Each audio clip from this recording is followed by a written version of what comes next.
मिस्र की सरजमीन पर फिरौन का राज था, और सिर्फ राज ही नहीं, घमंड का ऐसा पहाड़ था कि वो खुद को खुदा कहने लगा था। लोग उसके सामने सिर झुकाते, डरते, कांपते, और वही डर फिरौन के घमंड को और भी बड़ा कर देता था। फिरौन कहता था, मैं हूं मिस्र का मालिक, मेरे बिना इस धरती पर कुछ नहीं हिल सकता। लेकिन एक दिन उसके इस घमंड को झटका देने वाला पहला अलामत सामने आया। मिस्र की रात गहरी और डरावनी थी। शाही महल की सबसे ऊंची बालकनी पर दुनिया का सबसे ताकतवर बादशाह फिरौन खड़ा था, लेकिन आज उसकी आंखों में नींद नहीं थी। उसके कानों में एक अजीब सी गूंज थी, पानी की नहीं बल्कि खून के बहने की आवाज।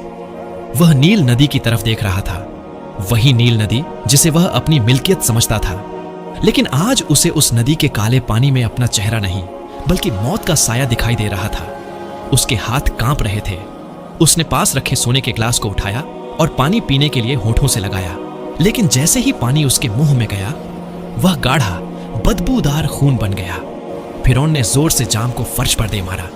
नहीं, वह चीखा, यह मूसा का जादू है, यह हकीकत नहीं हो सकती।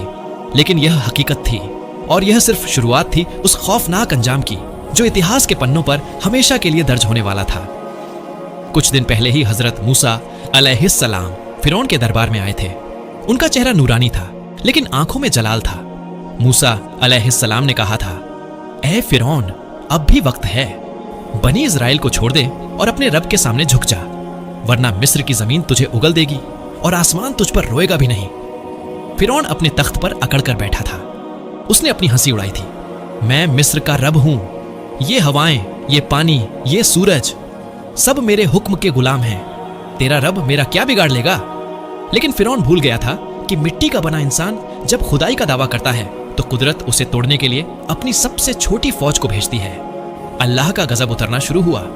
वह मिस्र जो अपनी खूबसूरती पर नाज करता था, अब एक बदबूदार नरक बन चुका था। 1. खून का कहर। सबसे पहले पानी ने बगावत की। मिस्र का हर कुआं, हर नहर, हर घड़ा खून से भर गया। मिस्र वासी प्यास से तड़प रहे थे।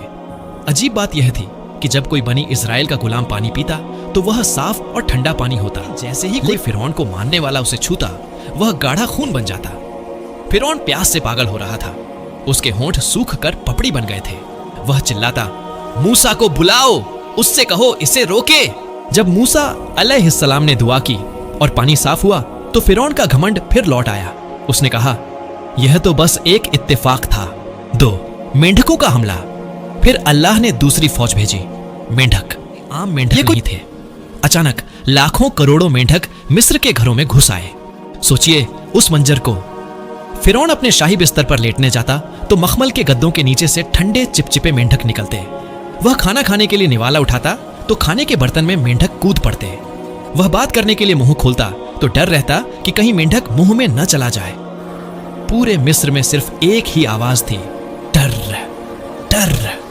और लोगों की चीखें। बादशाह हो या फकीर, सबको इन छोटे जानवरों ने घुटनों पर ला दिया था। फिरौन फिर गिड़गिड़ाया, फिर वादा किया, फिर अजाब टला, और फिर उसने वादा तोड़ दिया। 3 जुएं और टिड्डियों का तूफान। फिर हवा ने हमला किया।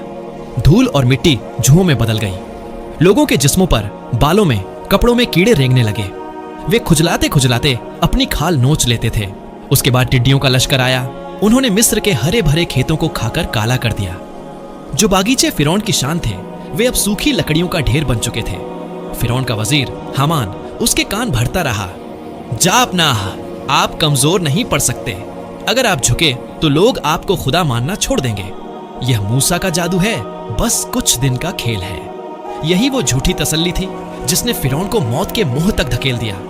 आखिरी चेतावनी आ चुकी थी। अल्लाह ने हजरत मूसा अलैहिस्सलाम को हुक्म दिया, आज रात अपने लोगों बनी इजराइल को लेकर चुपके से निकल जाओ। अंधेरी रात में जब मिस्र सो रहा था, लाखों गुलाम खामोशी से अपने घरों से निकले। न कोई शोर, न कोई हंगामा। माएं अपने बच्चों के मुंह पर हाथ रखे हुए थी ताकि उनकी रोने की आवाज न आए। यह आजादी का सफर था। लेकिन सुबह होते ही फिरौन के जासूसों ने उसे खबर दी, बादशाह, मूसा अपने लोगों को लेकर भाग गया है, हमारे गुलाम जा रहे हैं। फिरौन गुस्से से लाल हो गया। उसका सीना तकब्बुर, घमंड से फटने लगा।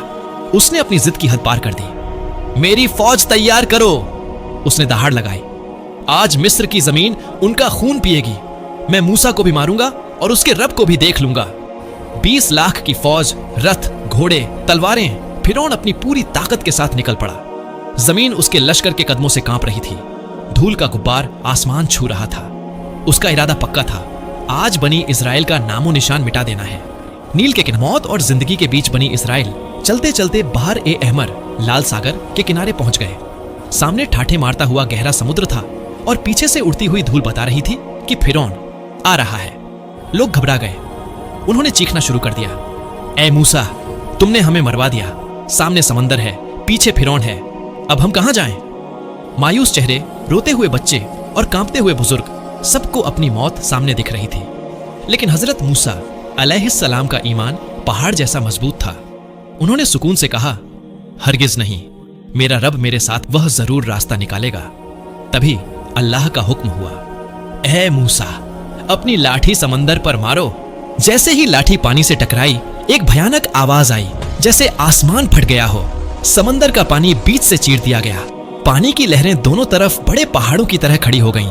बीच में सूखी जमीन निकल आई। यह मंजर देखकर लोगों की आंखें फटी रह गईं। यह नामुमकिन था, लेकिन उनकी आंखों के सामने था। मूसा अलैहिस्सलाम ने हुक्म दिया और लाखों लोग उस रास्ते से गुजरने लगे। फिरौन अपने रथ पर सवार तेजी से समुद्र के किनारे पहुंचा। वहां का मंजर देखकर उसने लगाम खींच ली।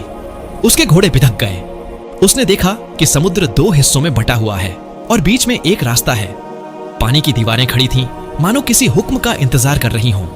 फिरौन के दिल में पहली बार खौफ पैदा हुआ। उसकी अंतरात्मा ने कहा, मत जा, यह जाल है, यह रब का मौजज़ा है। वह ठिठक गया। वह पीछे हटने ही वाला था कि तभी अल्लाह की हिकमत देखिए। हजरत जिब्राइल अलैहिस्सलाम एक इंसानी शक्ल में एक घोड़ी पर सवार होकर आए और फिरौन के घोड़ों के आगे से तेज रफ्तार में उस समुद्री रास्ते में घुस गए। फिरौन के घोड़ों, जो नर थे, ने जब घोड़ी को आगे जाते देखा तो वे बेकाबू होकर उसके पीछे दौड़ पड़े। फिरौन चाहकर भी उन्हें रोक न सका। जैसे ही फिरौन रास्ते पर उतरा, उसकी पूरी फौज, वजीर, सिपाही, हाथी, घोड़े सब उसके पीछे चले आए। उन्हें लगा कि रास्ता उनके लिए भी खुला है। हम मूसा को पकड़ लेंगे, वे चिल्लाए। बनी इजराइल का आखिरी आदमी समुद्र के दूसरे किनारे पर सुरक्षित पहुंच चुका था। फिरौन और उसकी पूरी फौज अब समुद्र के ठीक बीचों बीच थी। दोनों तरफ पानी की ऊंची ऊंची दीवारें थीं, जो अब कांप रही थीं। सन्नाटा इतना गहरा था कि रथों के पहियों की आवाज गूंज रही थी। अचानक हजरत मूसा अलैहिस्सलाम ने अल्लाह के हुक्म से अपनी लाठी दोबारा पानी की तरफ बढ़ाई और तब वह हुआ जिसका डर था। अल्लाह का हुक्म हुआ, मिल जा। पानी की रुकी हुई थी भयानक शोर के साथ एक दूसरे पर गिर पड़ी। हजारों टन पानी एक झटके में फौज के ऊपर आ गिरा। बचाओ की चीखें पानी के शोर में दब गईं। रथ टूट गए, घोड़े डूबने लगे और लोहे के कवच पहने सिपाही पत्थर की तरह समुद्र की तह में जाने लगे। फिरौन पानी की लहरों से लड़ रहा था। वह डूब रहा था, ऊपर आ रहा था, फिर डूब रहा था। उसका ताज कहीं गिर चुका था। उसके शाही कपड़े भीगकर भारी हो गए थे। मौत को सामने देखकर एक पल में चकनाचूर हो गया। जब पानी उसके गले तक आ गया और सांस रुकने लगी तो उसने वही चीख लगाई जो उसे बहुत पहले लगानी चाहिए थी। उसने चिल्लाकर कहा, मैं ईमान लाया कि कोई माबूद नहीं सिवाय उसके जिस पर बनी इजराइल ईमान लाए, और मैं मुसलमान होता हूं। लेकिन बहुत देर हो चुकी थी। तौबा का दरवाजा बंद हो चुका था। अल्लाह की तरफ से जवाब आया जिसका मफहूम है, अब ईमान लाता है, जबकि इससे पहले तूने नाफरमानी की और फसाद मचाता रहा।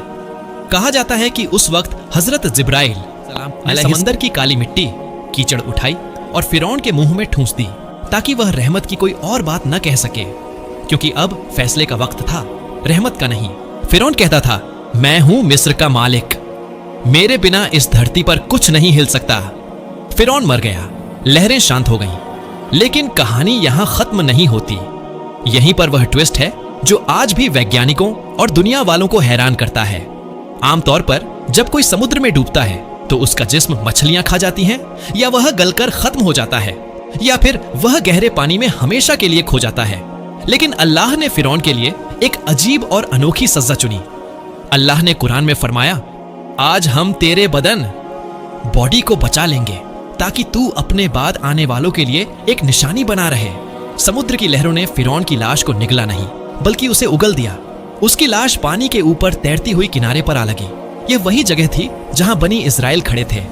उन्होंने अपनी आंखों से देखा कि वो शख्स जो खुद को रब कहता था, आज एक बेजान सूजी हुई लाश बनकर रेत पर पड़ा है। न कोई सिपाही उसे उठाने वाला था, न कोई नौकर। असली ट्विस्ट यह है, हजारों साल गुजर गए, मिस्र की सभ्यताएं खत्म हो गईं, लेकिन उस फिरौन जिसका नाम रामसेस द्वितीय या मरनबताह माना जाता है की लाश आज भी मौजूद है। अल्लाह ने उसे मिट्टी में मिलने नहीं दिया, उसे मम्मी बनाकर महफूज रखा गया। आज वही फिरौन जो कहता था मैं सबसे बड़ा हूं, मिस्र के एक म्यूजियम में कांच के एक बक्से ग्लास बॉक्स के अंदर पड़ा है। हजारों साल से लोग आ रहे हैं, उसे देख रहे हैं। वह न मरकर मिट्टी हुआ, न जिंदा रहा। वह इबरत का पुतला बन गया। उसका चेहरा आज भी उस खौफ और दर्द को बयां करता है जो उसने डूबते वक्त महसूस किया था। उसका जिस्म गवाही दे रहा है कि ताकत सिर्फ अल्लाह की है और घमंड का अंजाम हमेशा जिल्लत है। इस कहानी का अंत किसी परियों की कहानी जैसा सुखद नहीं, बल्कि एक भारी खामोशी वाला है। जब पर्यटक टूरिस्ट्स उस मम्मी को देखने जाते हैं तो शायद वे सिर्फ एक पुरानी लाश देखते हैं, लेकिन हकीकत की नजर से देखो तो वह लाश चीख चीख कर कह रही है, मैं भी महलों में रहता था, मेरे पास भी फौजी ताकत थी, मैं समझता था मैं कभी नहीं मरूंगा, लेकिन आज मैं यहां हूं, बेबस, लाचार और तमाशा बना हुआ।